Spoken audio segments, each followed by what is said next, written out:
What's up guys, today is day 176 on our journey to 2000, and in today's video I don't want to play a game like we usually do. I actually just want to study, because I have this pressure sometimes to just play a game for the video, and sometimes I just don't want to play a game. I don't think playing games over and over is the best way to study.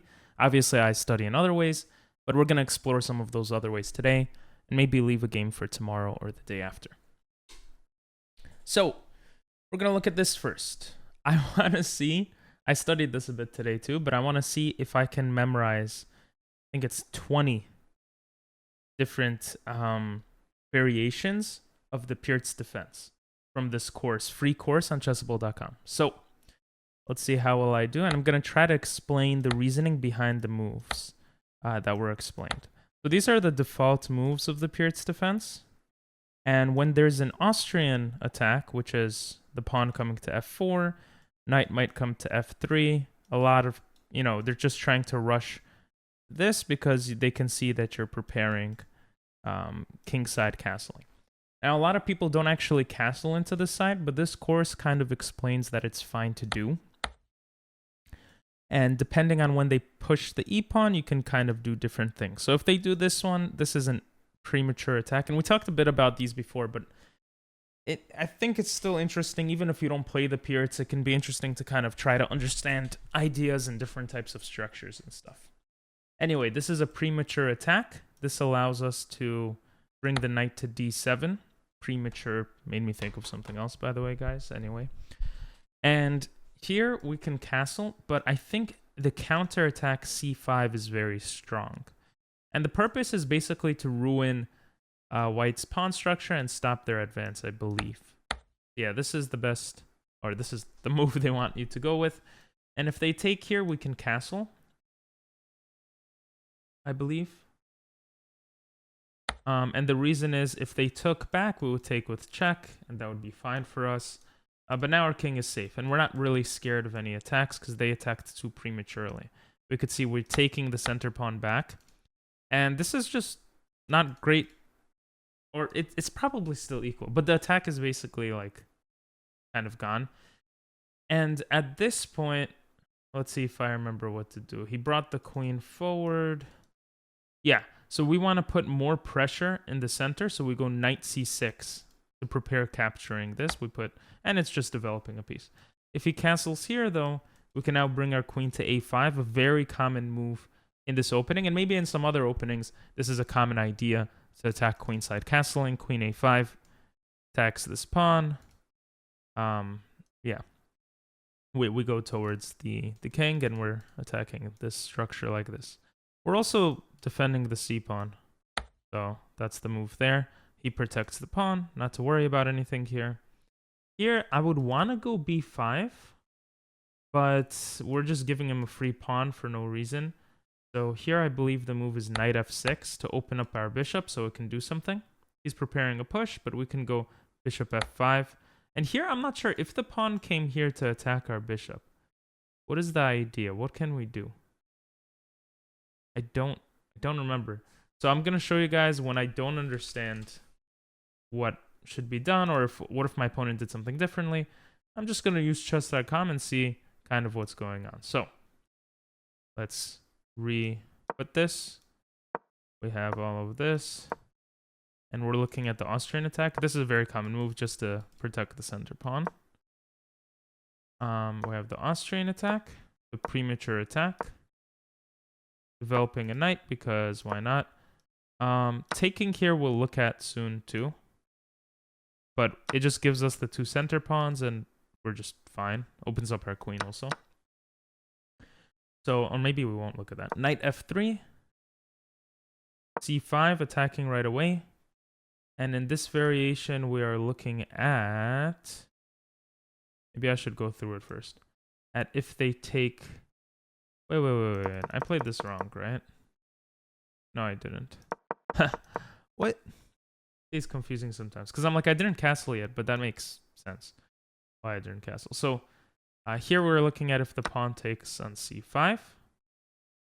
No, we're not. We're looking at if the pawn takes on d6. We castle, and I was saying this is fine because we could take with check.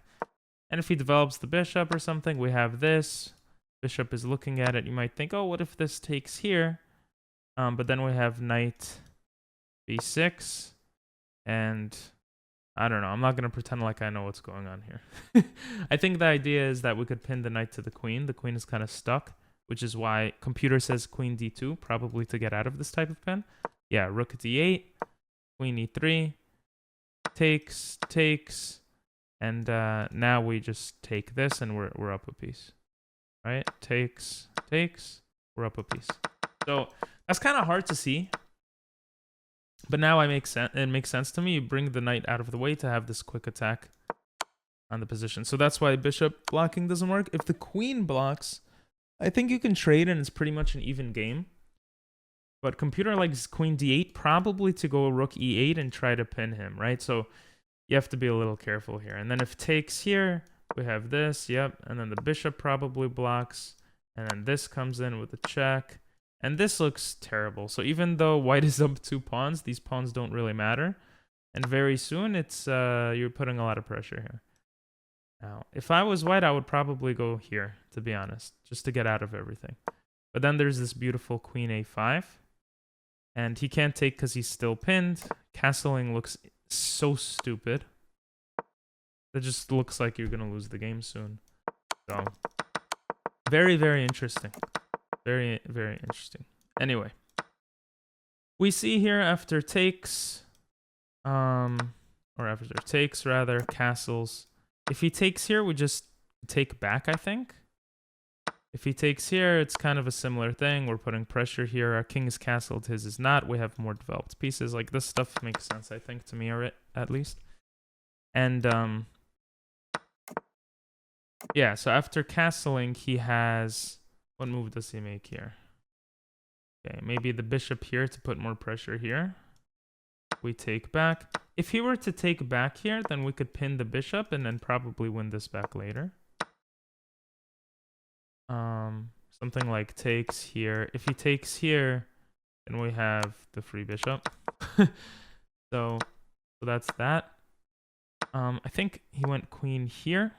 We'll look at the line afterwards, and then we'll analyze this position. We could even go to read mode, right? Why not?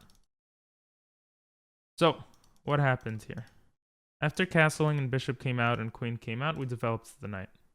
So I was right here. This is the same position. We developed the knight. I think he castled queenside here. We developed our queen and then our knight. So we developed our queen and then our knight.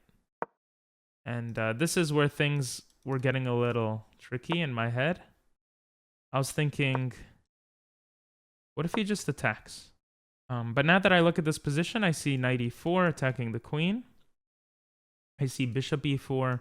Yeah, computer likes knight e4. And I think, because I'm attacking the queen, he has to be careful. And if he just takes here, I obviously take the queen. And if he comes back with the queen, I feel like I have a lot of pressure here. Something like takes. I can't really take, can I? Oh yeah, then I just get my bishop to safety, and this looks horrible. So there's the idea there. If he takes right away, we can take because our queen is defended. And I guess he could just be in Keto and protect the knight. And the game looks like it just continues. We protect our bishop. We might have a discovered attack here. Something like this is what I'm looking at. Takes. And, very interesting. This is very interesting. I guess we're putting a lot of pressure on the position. Okay, so let's go back here. And look at that again. Let me know if this is okay, guys. We're probably not going to do this that often, but... So, yeah. We do all this stuff. He does the premature attack. We attack back. We castle. We take back. We develop our knight. And we saw some of the ideas if they kind of take back early. And then here we bring the queen. And this bishop move, this pawn g4 move doesn't make sense because we have knight e4. After that, computer likes, or not computer, the people that made this course like b5.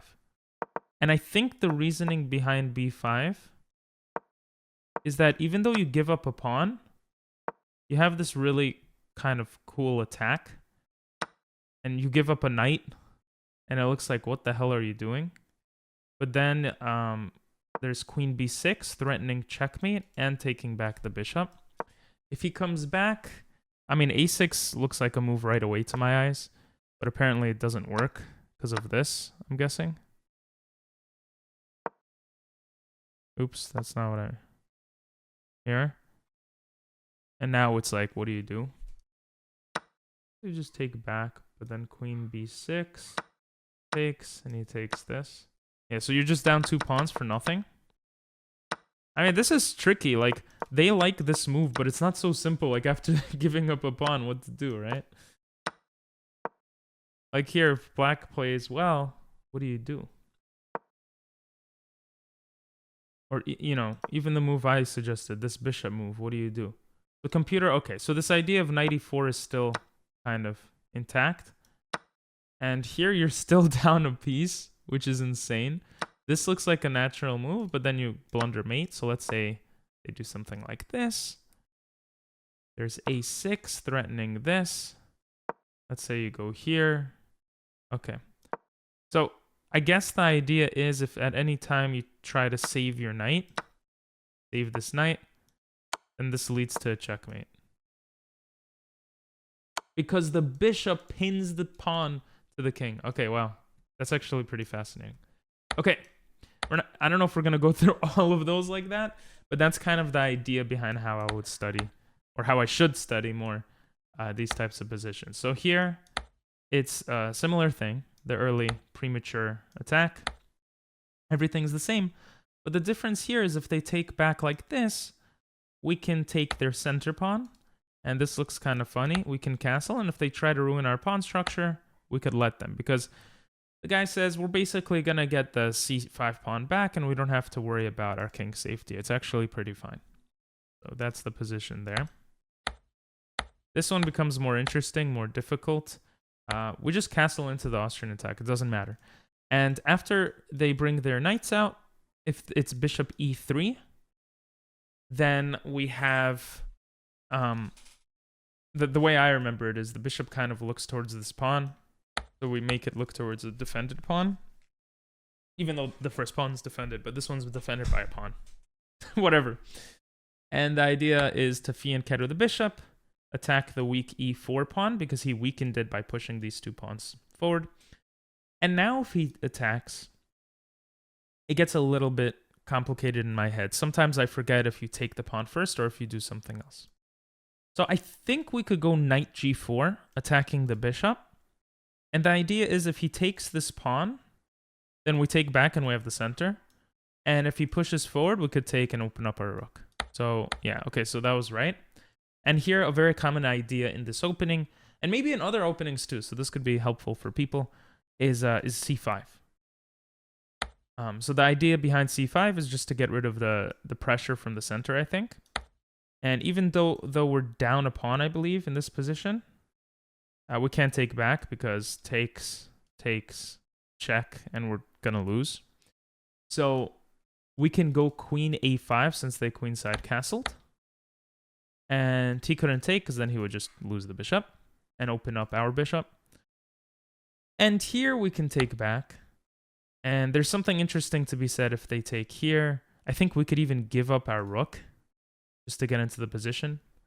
But here we trade a lot of things. And the guys said that this was basically more or less forced. And this is really interesting. You take advantage of this kind of situation. And they say, hey, listen, if they take, we could take the bishop, sack our rook, because now we're pinning their rook. And again, because we're pinning their rook, we could still take the bishop. And white has no advantage, apparently. So obviously this opening is very sharp, could become very sharp in many of the lines. But that's how that kind of continues. Here we have all of the same things. Bishop coming here again. But now he attacks Wait, is this different? I don't remember. I think knight g4 is still the move here. Because we didn't fianchetto the bishop yet. That's the difference here, right? So if we take and he takes, he has the 2 center pawns. And I don't know what we're doing. So I think knight g4. Yeah, knight g4. Bishop runs away because you don't want to lose that bishop. I guess he could have gone queen d2. And then maybe it transposes to something similar. I'm not sure. And here we can do some stuff. Yeah, I'm not remembering my stuff. We can fianchetto the bishop, but it's not really attacking anything as much. So I don't know. My brain says to take, but my brain also says that that's wrong. So I mean, let's just see. Yeah, so that's wrong. Okay, so c5 is still the idea. If we get attacked, we bring our knight back, and now we fianchetto to put pressure. And this one is very easy to kind of remember for some reason. We just kind of trade everything off. And we're down a pawn, but it's okay. And I'll show you why it's okay in a second. Okay. So we're down a pawn. But black is somewhat better, they say, because of this check, which can be very dangerous. We're still putting a lot of pressure on d5. And I guess that's the only reason. I should study this one in more depth. Because it is a bit confusing. But it's the same idea in terms of going for c5. The confusing thing in my head, I'll show you guys on a chessboard in a second. But let me think here. Bishop comes to e3. We're trying to go for the fianchetto, but instead of going queen d2 or something, he attacks right away. We attack the bishop. A lot of times knight g4 is the move. Okay, and we counter. So let's look at this. Let's look at boom, boom, boom, boom. We're looking at all Austrian attacks. First, the knight has to defend the center pawn. And we're looking at, I believe, bishop e3. Yes, we're looking at bishop e3 situations. And here we just castle. Wait. No. The knight comes out first. I think there is a difference there. I think there is a difference, but I think the difference here is we could attack this right away. Whereas here, we could still attack it. Wait, is that what we end up doing? No. First, we'll go for our plan here. Why does attacking this right away not work? Bishop d2, and I guess our knight could get kicked out later, is the idea. Very complicated positions for me, for my small brain. But anyway. Bishop e3, we go for the same idea, and the difference between what we just looked at is that he goes for this attack earlier on. We go, okay, so we could take here, but knight g4 attacks the bishop. And let's say he just went queen here. I guess the idea is we don't need to take right away. Yeah, that seems to be the idea here. And now our pawn structure looks better. He has no center pawns. Wow. It's hard to analyze like what will happen, but very interesting. So here we go c5. He doesn't want to take to lose his center pawns, and I thought taking with the b pawn is better, but it looks like taking with the d pawn is fine too. But okay.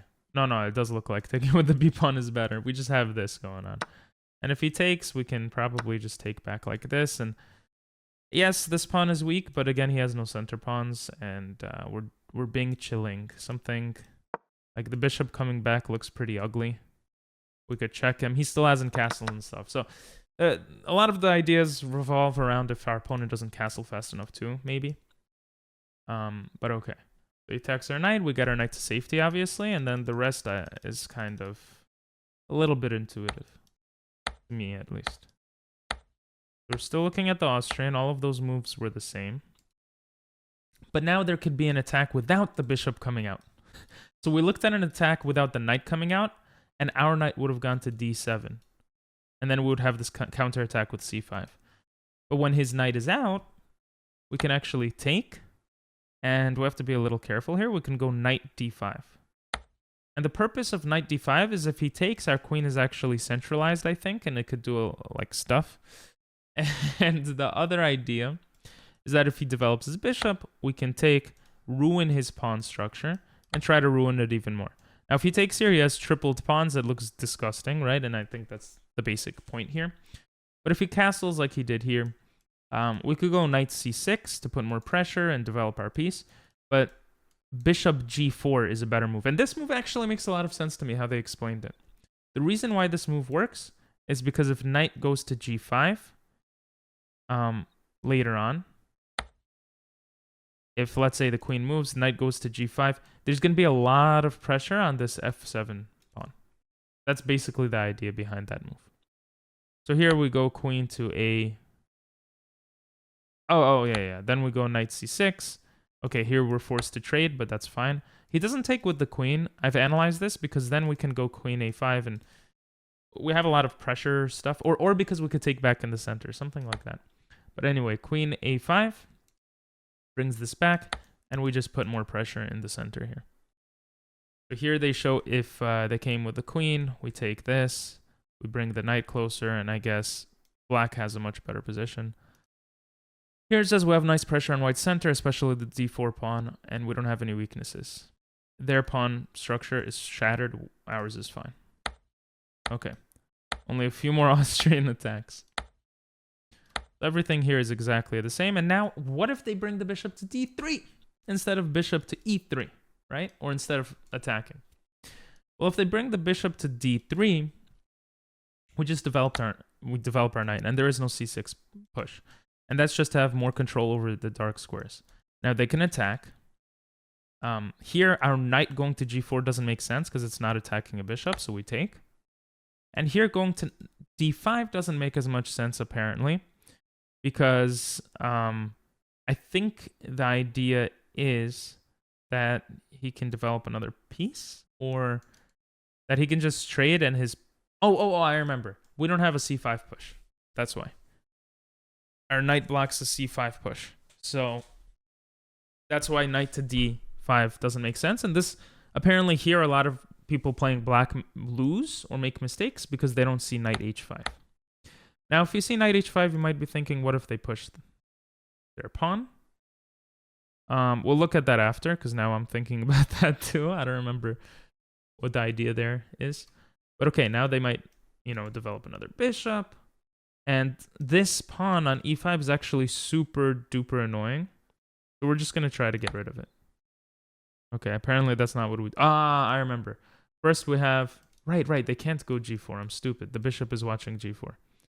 First, we just go g4, and we're stopping any advancements here, and then we try to get rid of this pawn. Now, if the pawn went backwards, we could probably just take it, but I think even without taking it, we could take it back later. And here we take back with the pawn, so that pawn becomes useful. I don't know. And then we threaten this bishop. He protects it. We bring the knight around. The idea is the knight's going to come here. He checks, we move to the side. And here things could get very, very crazy. For example, if they go h3, we can sack our bishop. Because it's not really a sack, we're just going to win the bishop here. He goes back, we could take, and there's a great position. And then they were saying the highest level game that reached this position had a world championship challenger playing knight h4. But this is fine after knight c6. All of this you can't take because you take the queen. And there's a couple of different moves you could play here. So they're very sharp, crazy positions. But yeah, I think me and hopefully you will learn stuff kind of about different chess positions from this video. Hopefully it's not too boring. Okay, so the bishop comes to d3. And we already know to go knight c6. This is during the Austrian when they developed their knights already and stuff. And here they could attack the knight quickly. Now we would love to go knight e7, just to get our knight kind of situated better, but we can't. So here we just attack the bishop, he protects it, and we have to be very careful not to get our knight trapped. So in order not to get our knight trapped, we can attack with this pawn. He attacks us, we bring the knight back. Now, we could go e6, but e6, it saves our knight, but we're giving up a center pawn. We're opening up our king. So I think that's why c6 makes more sense. And the idea here is that although we're down a pawn, this is actually a winning position after all of this. He has, I think, basically because he can't castle. So this is very interesting. And the last Austrian attack idea here, and of course there's other ideas, I'm sure, if opponents play differently, but the last one is after this castle, because a lot of the times they'll castle queenside. After this castle, we could just strike back in the center right away, I think. Right? Because knight g4 doesn't make sense. There's no bishop to attack. We don't have c5. The bishop can go to g4, but it's not necessary. Right now, there is no attack if knight g5, right? Probably h6 just kicks it away. So attacking in the center is the idea here. Takes, takes. They can attack our knight, and now we have this nice e7 square to attack back. And this one gets really complicated. They could take our center pawn, and here we have this very interesting c6 move, and we just take the pawn. And you might think, aren't you just hanging a knight? No, because we have this check. We take the bishop, and there's some lines here where you could even come to d4 and pick up a knight or something. Like, there's some tricks here. Anyway, you come here. Obviously, this is a big threat. We take out the threat. This is a clever move, attacking, and everything is hanging. But we can go to queen c5. The knight protects the bishop. He takes our knight. We bring it back. We make some space to fianchetto our bishop because it doesn't have any good spots here. And the game continues.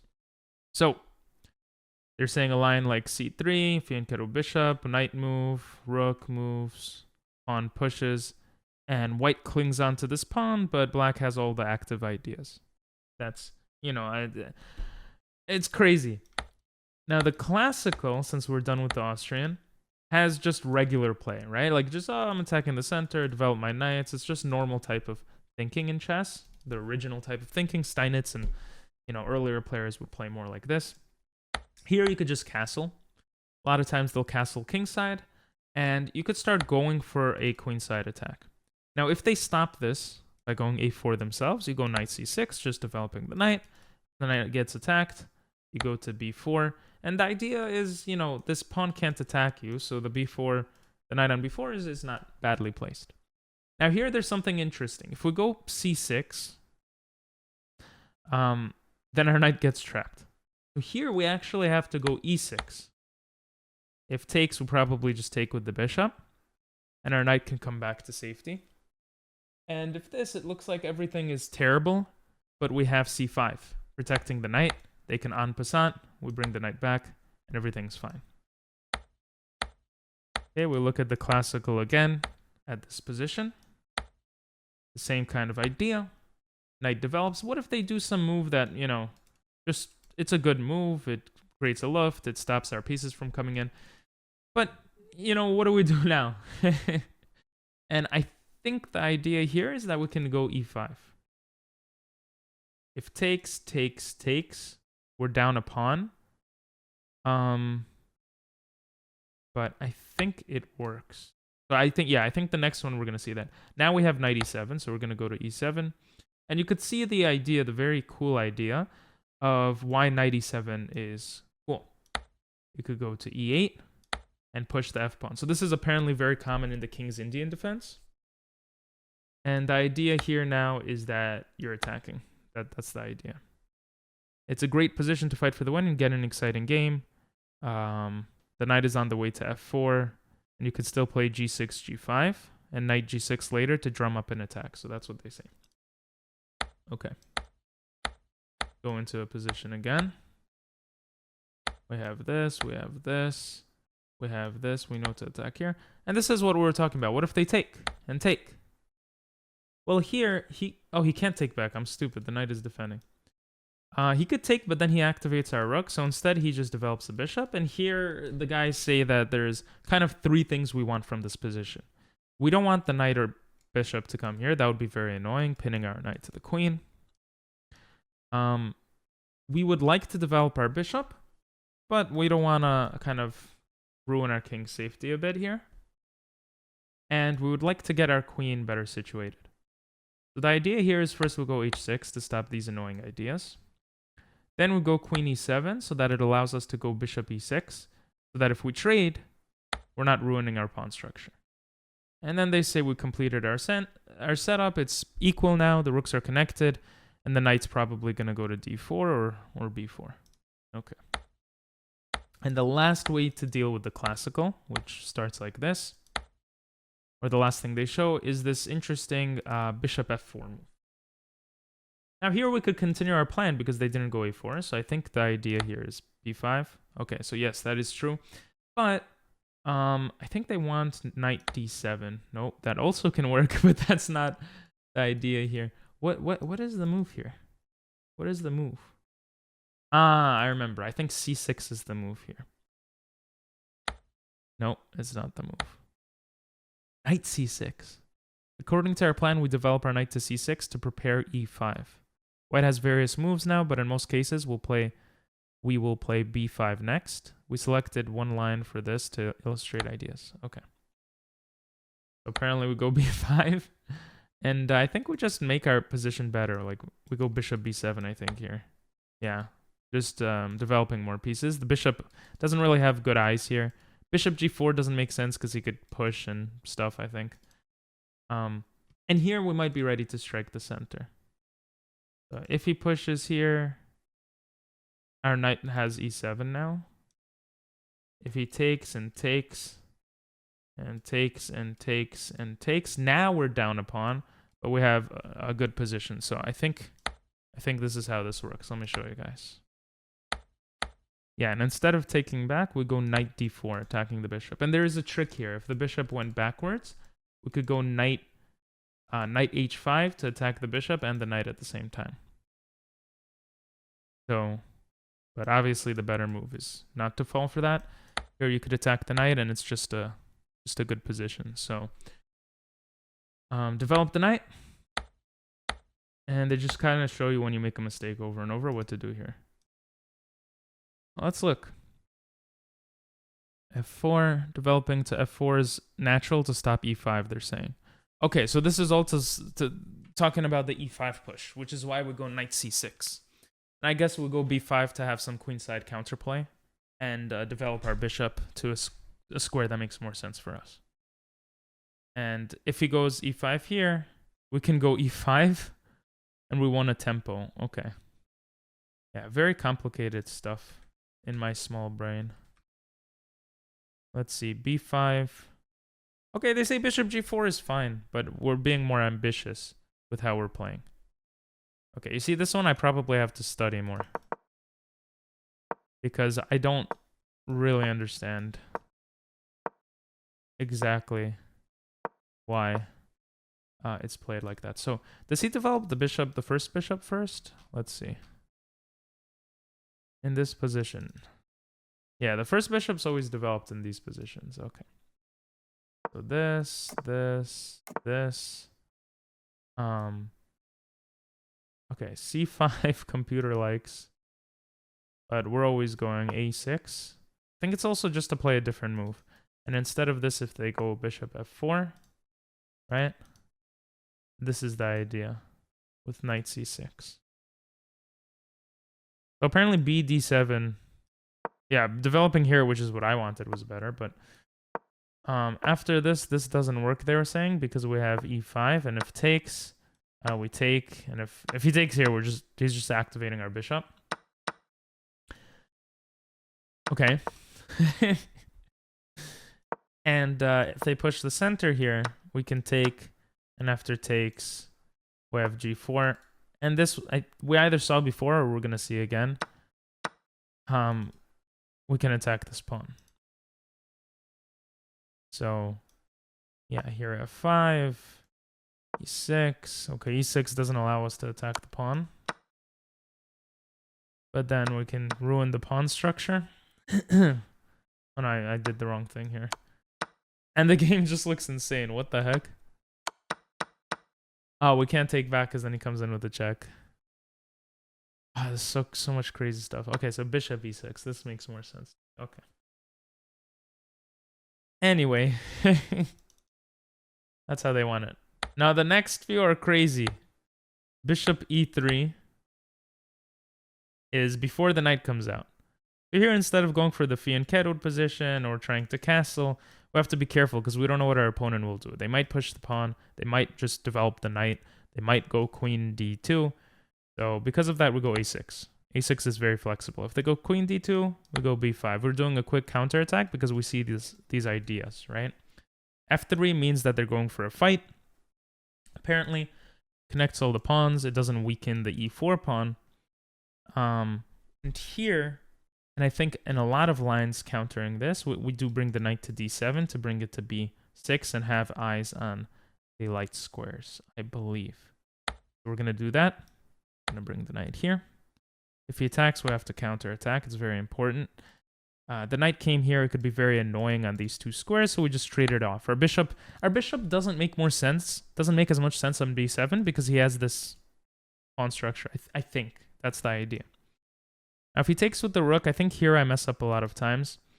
I think the idea is actually c5, but that looks premature to me.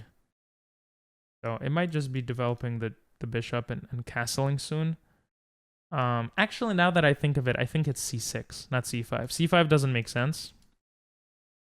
It just, our king is going to be open. It's kind of, I think maybe the knight hangs too. I don't know. It looks too crazy. So c6 stops d5. Our queen still protects the knight. And then we get our queen off of this annoying kind of battery. And then eventually we castle and stuff. I think it just gives us more options too, depending on what they do. But yeah, this protects the pawn. d7. And bishop g7. In some lines, I think we have bishop h6 to pin the queen to the king. So that's why king b1 is done, I believe.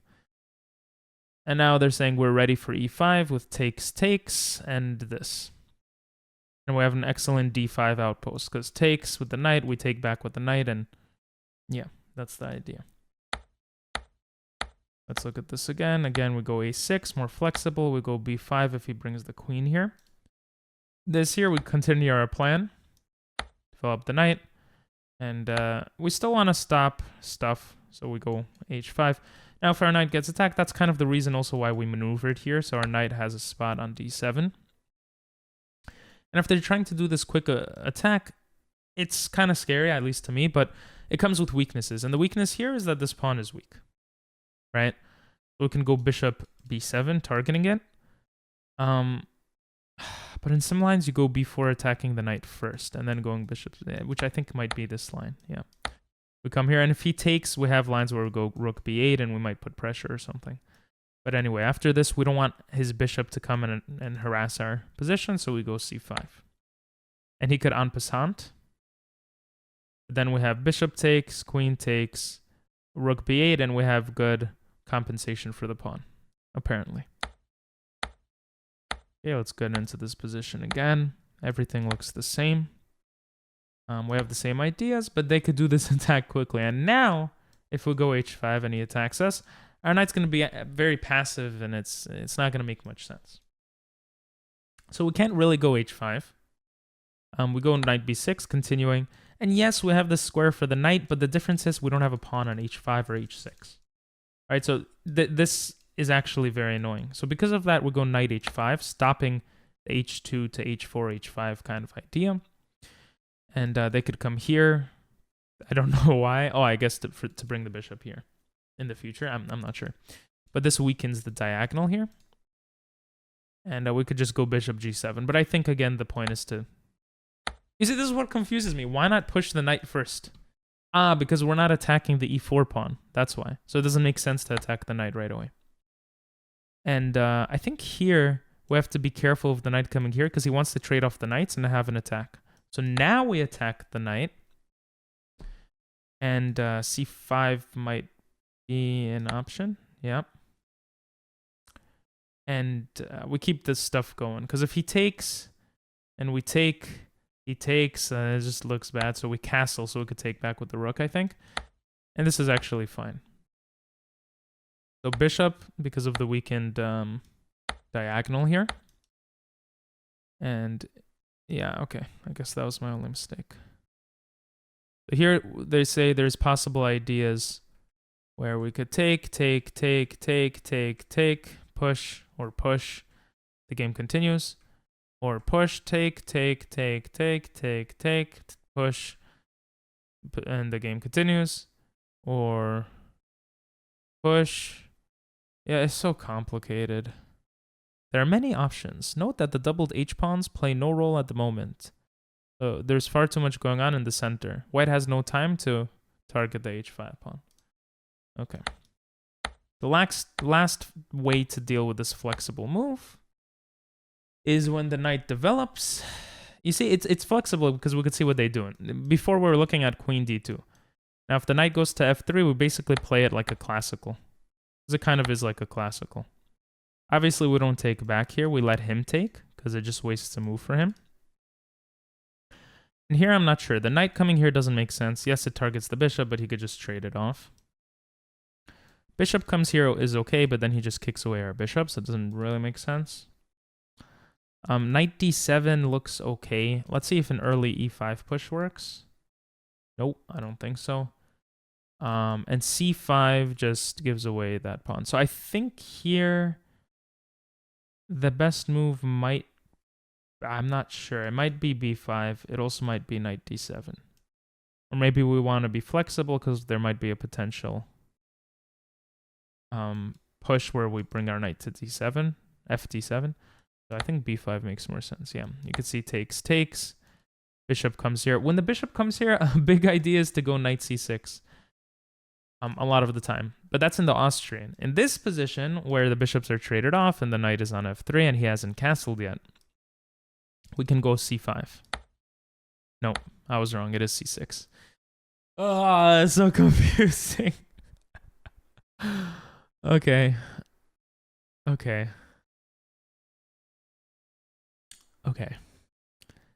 Oh, yeah, we go here. He attacks. This I remember. We take. We come here to take back. Taking everything. Queen moves to the side because of that. And bishop f5 to target the rook.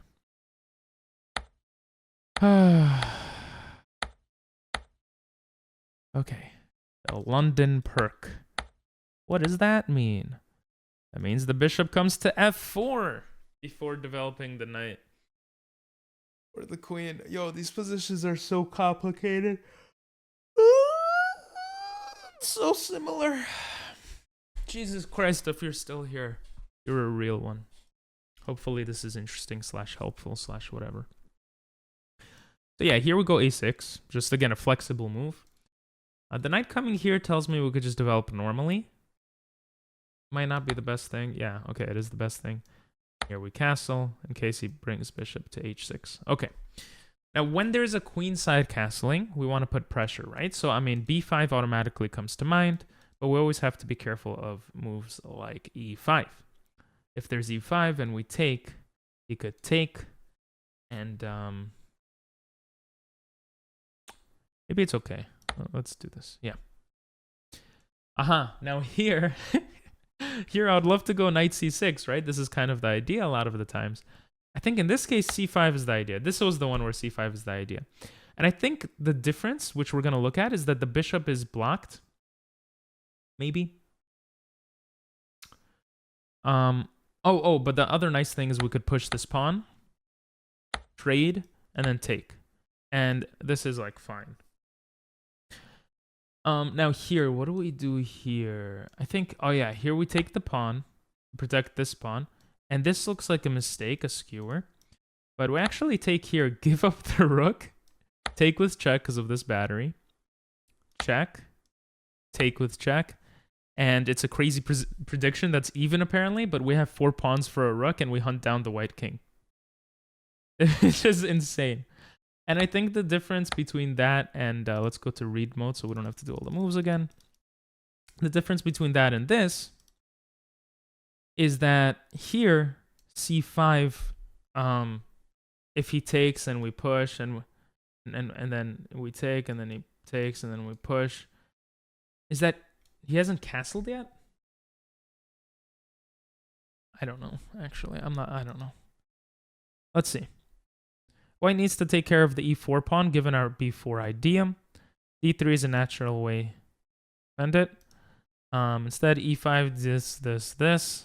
leads nowhere, as the advanced e-pawn is more of a liability for white than an asset. Here they say we develop our queenside knight and take more control of the dark squares in the center. It's somewhat uncommon to place the knight in front of the c-pawn, but it works here. In addition, a setup with bishop b7 and knight bd7 is not possible here, as bishop bd7 and b7 are refuted by e5. We're just too slow to complete this setup. After knight c6, e5 is the only critical thing, and it can't trouble us. We'd have time to play e5 with a great game. Okay, so I guess here it's fine, because we have an extra eye on the dark squares here, the dark square pawns. And then we would take, and here we already looked at all of this. Okay. So the difference is there is, let's see, where was it? Okay. It says instead of bishop b7, we immediately throw a pawn forward. So I guess we don't want knight c6 to have more eyes on an e5 push, because there's d5. I don't know, man. I'm gonna understand it one day. And this is the last thing I studied. This I studied today, so this is new. These next three. This talks about the aggressive bishop g5. So what if after blah blah blue blue blah they play bishop g5, attacking this right away? Well, we could just continue. This turns into like an Austrian attack, but the bishop is on g5. So this is scary, because if we don't play this right, he can do an e5 push, and there's issues with the queen being pinned and stuff like that. I believe the idea here is just to push the bishop out. So yeah, apparently that is an idea. But that's not what they want us to do. Yay! What did they want us to do? Just castle? Okay, yeah, apparently we can just castle here. And now we push the bishop out. He's obviously going to save the bishop. And here, I think we actually go e5, which looks insane. But the idea is that we can go knight takes e4, lose the queen, take the queen. You'll see what happens right here. Takes. Now, if he took here, we would be able to take with check, and that's worse for white. Okay, we take. This is a clever move, attacking our rook, but we sack our rook. We take the bishop. We take the bishop back. Now he can't castle. And we're probably going to win this pawn. We lost the exchange, but we have the bishop pair, and white can't keep the e5 pawn. And Stockfish gives black a minimal advantage. Nothing to worry about. Bishop f5 is on the agenda as well. Probably to target c2 and just try to check, mate, and stuff. Okay. Here we have the same situation. We do this. And now this is like the early push, right? And knight g4. Let's think about the different ways you could counter. You could take,